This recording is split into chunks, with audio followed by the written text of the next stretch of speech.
Hi പ്രിയമുള്ള സുഹൃത്തുക്കളെ, നേരം വെളുത്തപ്പോൾ പല വീടുകളും ശൂന്യമായിരിക്കുന്നു. ആരെ കൊണ്ടാണെന്നറിയാമോ? ബംഗാളികളെ കൊണ്ട്. അതെ, ബംഗാളികൾ കൂട്ടമായി ഒരു കാലത്ത് ഇപ്പൊ കേരളത്തിലേക്ക് കയറി. ശരി, കേരളത്തിൽ നിന്ന് എങ്ങനെയാണ് ഇവർ കൂട്ടമായിട്ട് അപ്രത്യക്ഷരാകുന്നത്? എന്താണ് ഇവർക്ക് സംഭവിച്ചത്? അതെ, ഡൽഹി, മഹാരാഷ്ട്ര, ആസാം, UP, ജാർഖണ്ഡ് ഇത്രയും സംസ്ഥാനങ്ങൾ ബംഗ്ലാദേശികൾക്കു വേണ്ടി വലവിരിച്ചു.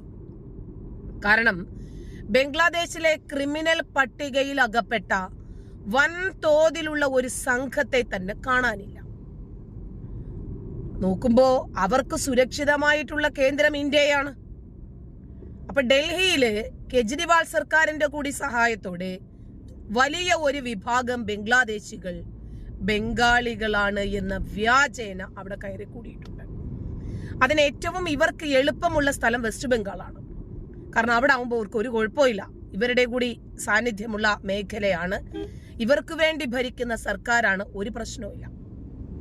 അപ്പോ ഡൽഹിയിൽ ഏതാണ്ട് കെജ്രിവാൾ സർക്കാരിന് വിജയിക്കണ്ടേ? അപ്പോ ഈ ബംഗ്ലാദേശികൾക്ക് വൻതോതിൽ വ്യാജരേഖകൾ നിർമ്മിച്ചു നൽകുന്നു. പണ്ടുമുണ്ട് ഈ ഒരു രീതി, മനുഷ്യക്കടത്ത് കേട്ടിട്ടില്ലേ? അപ്പൊ 10,000 രൂപ കൊടുത്താൽ മതി ഇവർക്ക് വ്യാജരേഖകൾ. പാസ്പോർട്ട് വേണോ, റേഷൻ കാർഡ് വേണോ, വോട്ടർ ID വേണോ, ആധാർ വേണോ, എല്ലാം ബാങ്ക് അക്കൗണ്ടുകൾ അടക്കം ഇവർക്ക് ഇവരുടെ കൈവെള്ളയിൽ ലഭിക്കുവാണ്. 10,000 മുതൽ 15,000 രൂപ വരെ കൊടുത്താൽ മതി. അതെന്ത്, ഇവിടെ ഇപ്പൊ ഓവർ ടൈം ചെയ്യുവാണെങ്കിൽ ഒരു 8 ദിവസം കൊണ്ട് ഇവർക്ക് ഈ പൈസ സംഘടിപ്പിക്കാവുന്നതേ ഉള്ളൂ. ഇനിയും കോൺട്രാക്ട് പണിക്ക്, കെട്ടിട പണിക്കാണ് പോകുന്നതെങ്കിൽ ഇവർക്ക് 2,000 രൂപ കിട്ടും ഒരു ദിവസം. ഇനി അതല്ല, ഇനി വെൽഡിംഗ് പണിക്കാണ് പോകുന്നതെങ്കിൽ അപ്പോഴും കിട്ടും 1,500 രൂപ. ടൈല് പണിക്കാണ് പോകുന്നതെങ്കിൽ അതിനും കിട്ടും 1,500 രൂപ. അതല്ലാതെ മറ്റ് അല്ലറ ചില്ലറ പണികള്, പെയിന്റിങ്, പിന്നെ മേശിരി പണിക്ക് കയ്യാളായിട്ട് പോകുന്നത്, അതിനൊക്കെ 1,000 രൂപ ദിവസം കിട്ടും. ഇതുകൊണ്ട് ഇവർ നമ്മളെ സംബന്ധിച്ചിടത്തോളം ഗൾഫിൽ എങ്ങനെയാണ് മലയാളികൾ, അതുപോലെ തന്നെ വിവിധ സംസ്ഥാനങ്ങളിൽ ഈ ബംഗ്ലാദേശികൾ കെങ്കേമമായിട്ട് ജീവിച്ചു പോകുക. അവരുടെ നാട്ടില് ഒരു കൂലിപ്പണിക്ക് കിട്ടുന്നത് 250 രൂപ മുതൽ 350 രൂപ വരെ മാത്രമാണ്. ഇപ്പോ നമ്മുടെ സെയ്ഫ് അലി ഖാന്റെ വീട്ടില് കയറിയ ആള് വന്നിട്ട് എത്രയായി? ആകെ 6 മാസമാകുന്നതേ ഉള്ളൂ ബംഗ്ലാദേശിൽ നിന്നും ഈ നാട്ടിലേക്ക് എത്തിയിട്ട്.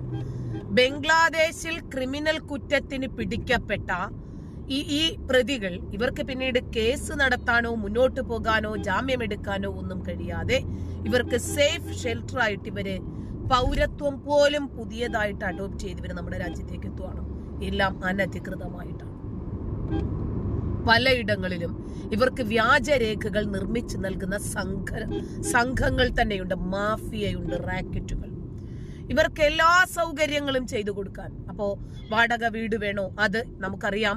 അങ്കമാലിയിലെ അഷ്ഫാഖ് ആലം എന്ന് പറയുന്ന യുവാവ് നമ്മുടെ ചാന്ദിനി എന്ന് പറയുന്ന 5 വയസ്സുകാരിയെ കൊണ്ടുപോയി എന്തൊക്കെയാണ് ചെയ്തതെന്നും പിന്നീട് ചാക്കിനകത്താക്കിയതും ഒക്കെ നമുക്കറിയുന്ന കാര്യങ്ങളാണ്. ഇവർക്ക് സേഫ് ആയിട്ടൊരു ഷെൽട്ടർ, ഇവർക്ക് എന്ത് ക്രൂരകൃത്യങ്ങൾ ചെയ്യാനും എന്ത് ക്രൂരകൃത്യങ്ങൾ അവരുടെ രാജ്യത്ത് ചെയ്തിട്ട് ചേക്കേറാനും ഒക്കെയുള്ള ഒരു കേന്ദ്രമായിട്ട് ഈ സ്വതന്ത്ര ഭാരതം മാറുന്നു. അപ്പോ മഹാരാഷ്ട്രയും ജാർഖണ്ഡും ആസാം ഇത്തരം സംസ്ഥാനങ്ങളൊക്കെ ബംഗ്ലാദേശികൾക്ക് വേണ്ടി വലവിരിച്ചപ്പോൾ അവർക്ക് ഏറ്റവും എളുപ്പം കേരളമായി മാറുന്നു. കഴിഞ്ഞ ദിവസം എറണാകുളം പെരുമ്പാവൂരിൽ നിന്ന് പിടിക്കപ്പെട്ട ആളുകൾ വർഷങ്ങളായി അവിടെ ജീവിക്കുന്നവരാണ്.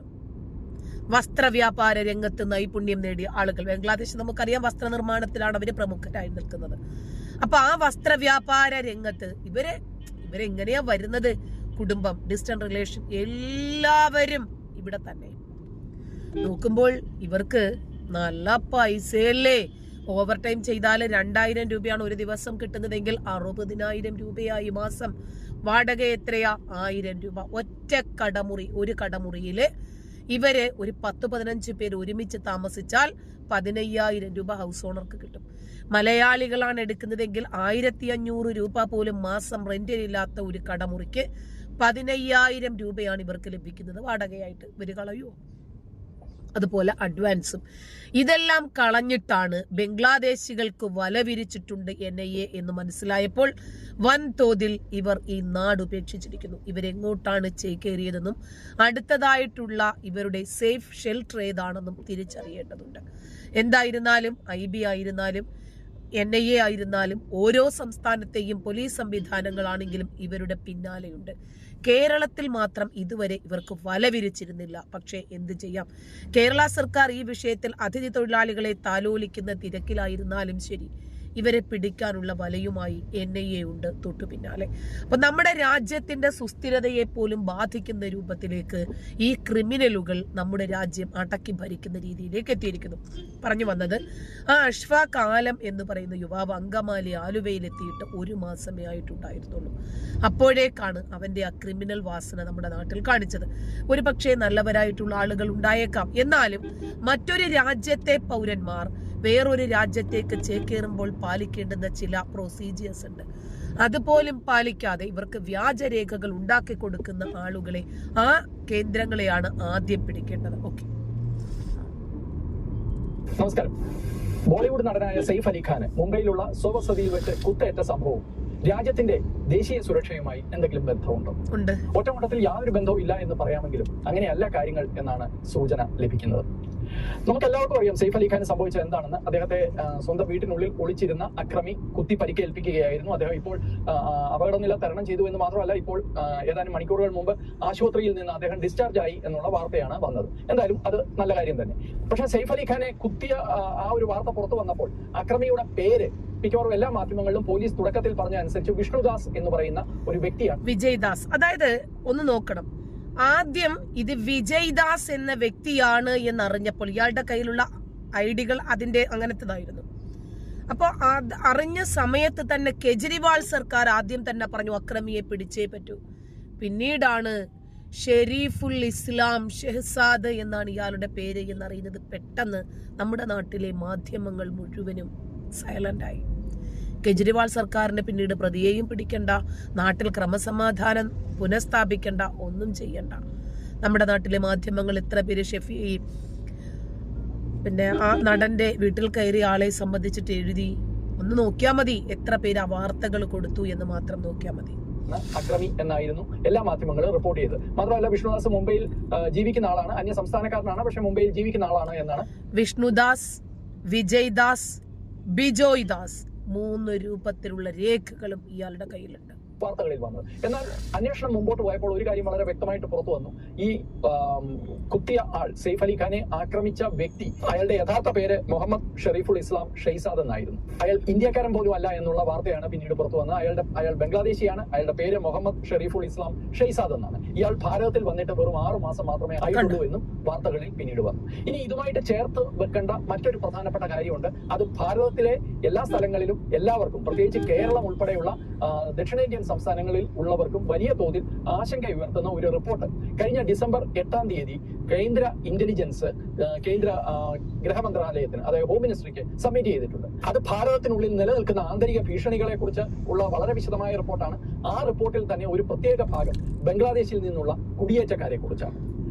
ഈ റിപ്പോർട്ടിന്റെ ഒരു അടിസ്ഥാന വിവരം അനുസരിച്ച് നോക്കിക്കഴിഞ്ഞാൽ നമ്മൾ ഞെട്ടിപ്പിക്കുന്ന വിവരങ്ങൾ അതിനകത്തുണ്ട്. അത് പ്രത്യേകിച്ച് കേരളം, അതിനാൽ വളരെ കൃത്യമായിട്ട് കേരളവും കർണാടകത്തിലെ മംഗളൂരു പോലെയുള്ള പ്രദേശങ്ങളും വളരെ കൃത്യമായിട്ട് മാർക്ക് ചെയ്യപ്പെട്ടിട്ടുണ്ട് ആ റിപ്പോർട്ടിൽ. കേരളത്തിൽ ഏറ്റവും കൂടുതൽ പരാമർശിക്കപ്പെട്ടിട്ടുള്ളത് എറണാകുളം, തൃശൂർ ജില്ലകളാണ്. അപ്പോൾ ഈ റിപ്പോർട്ട് അനുസരിച്ച് കൃത്യമായ ഒരു റാക്കറ്റ് പ്രവർത്തിക്കുന്നു എന്ന് മാത്രമല്ല, ആ റാക്കറ്റ് ഇപ്പോഴും വലിയ തോതിൽ ഭാരതത്തിനുള്ളിലേക്ക് മനുഷ്യക്കടത്ത് നടത്തുന്നു എന്നാണ് റിപ്പോർട്ട് സൂചിപ്പിക്കുന്നത്. വളരെ കൃത്യമായി തന്നെ, വളരെ വിശദമായി തന്നെ ആ റിപ്പോർട്ടിൽ കാര്യങ്ങൾ പറയുന്നുണ്ട്.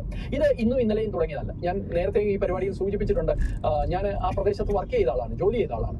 അന്നത്തെ കാലത്ത് 90കളുടെ തുടക്കത്തിലാണ് വെറും 10 രൂപ അങ്ങനെ 20 രൂപ കൊടുത്താൽ ഒരാൾക്ക് ബംഗ്ലാദേശിൽ നിന്ന് ഭാരതത്തിലേക്ക് വരാൻ സാധിക്കുന്ന ഒരു സമയം ഉണ്ടായിരുന്നു. 10 രൂപ ബംഗ്ലാദേശ് റൈഫിൾസിനും 10 രൂപ ഇവിടെ നമ്മുടെ ഭാരതത്തിലെ പാരാ മിലിറ്ററി ഫോഴ്സിനും. എല്ലാവരും അഴിമതിക്കാരായിരുന്നു, എല്ലാവരും ഇതിനകത്തുണ്ടായിരുന്നു. പക്ഷെ അതിന്റെ ഫലമായിട്ട് എന്ത് സംഭവിച്ചു എന്നുള്ളത് നമുക്കിപ്പോൾ കൃത്യമായിട്ട് അറിയും. അസം എന്ന് പറയുന്ന സംസ്ഥാനത്തിന്റെ ഡെമോഗ്രഫി തന്നെ മാറിപ്പോയി. കഴിഞ്ഞ ജനുവരി 26 അസമിലെ മുഖ്യമന്ത്രി ഹിമന്ത് ബിശ്വ ശർമ്മ അദ്ദേഹം വളരെ വ്യക്തമായിട്ട് തന്നെ അദ്ദേഹത്തിന്റെ റിപ്പബ്ലിക് ഡേ പരേഡിലാണെന്ന് തോന്നുന്നു, അദ്ദേഹം വളരെ വ്യക്തമായിട്ട് തന്നെ പറഞ്ഞു ഈ ഒരു ഭീഷണിയെ കുറിച്ച്. അസമിലെ ഹിന്ദുക്കളുടെ ശതമാനക്കണക്ക് താഴോട്ട് പോയി എന്ന് മാത്രമല്ല, നാടകീയമായ നിലയിൽ മുസ്ലിം ജനസംഖ്യയുടെ വർധനവ് അവിടെ ഉണ്ടായിട്ടുണ്ട്. യഥാർത്ഥത്തിൽ 12-13 ജില്ലകളിലാണ് ഈ നാടകീയമായ വർധനവ് ഉണ്ടായിരിക്കുന്നത്. അത് എങ്ങനെയുണ്ട്? അപ്പോ ഇത്രയും ഏതാണ്ട് നമുക്കറിയാം, ജാർഖണ്ഡിലെ 5ഓളം ജില്ലകൾ മുഴുവനും ബംഗ്ലാദേശികളെ കൊണ്ട് നിറഞ്ഞപ്പോൾ ഒരു പ്രാദേശിക BJP നേതാവാണ് ഹൈക്കോടതിയെ സമീപിക്കുന്നത് ഈ വിഷയവുമായി ബന്ധപ്പെട്ട്. ഈ കേസുമായിട്ട് മുന്നോട്ട് പോകുമ്പോഴും NIA ഇവർക്ക് വേണ്ടി വലവിരിക്കുകയും ചെയ്യുമ്പോൾ പെട്ടെന്ന് ഇരുട്ടി വെളുക്കുന്ന സമയങ്ങൾക്കുള്ളിൽ ഇവരെങ്ങോട്ടാണ് രക്ഷപ്പെടുന്നത് എന്നറിയാൻ പറ്റുന്നില്ല. അപ്പൊ കേരളം ഇവർക്ക് പറ്റിയ ഒരു കേന്ദ്രമാണ് എന്ന് ഇതിനോടകം തന്നെ ഇവർ തിരിച്ചറിഞ്ഞിട്ടുണ്ട്. ഇനി എന്താകും കേരളത്തിന്റെ ഭാവി എന്ന് കണ്ടറിയണം. അതിഥി തൊഴിലാളികൾ എന്ന് പറഞ്ഞ് അവരെ ഓമനിച്ച് കൊണ്ടു നടന്നപ്പോൾ നമ്മുടെ നാടിന്റെ അടിത്തറയാണ് ഇവർ മാന്തിക്കൊണ്ടിരിക്കുന്നത് എന്ന് തിരിച്ചറിയാതെ പോയ ഭരണാധികാരികൾ അവരൊന്നും അനുഭവിക്കുന്നില്ല. നമ്മളെ പോലെയുള്ള സാധാരണക്കാരും സാധാരണക്കാരുടെ മക്കളുമാണ് ഇവരുടെ വലയ്ക്കകത്തകപ്പെട്ടു പോകുന്നത്. നന്ദി.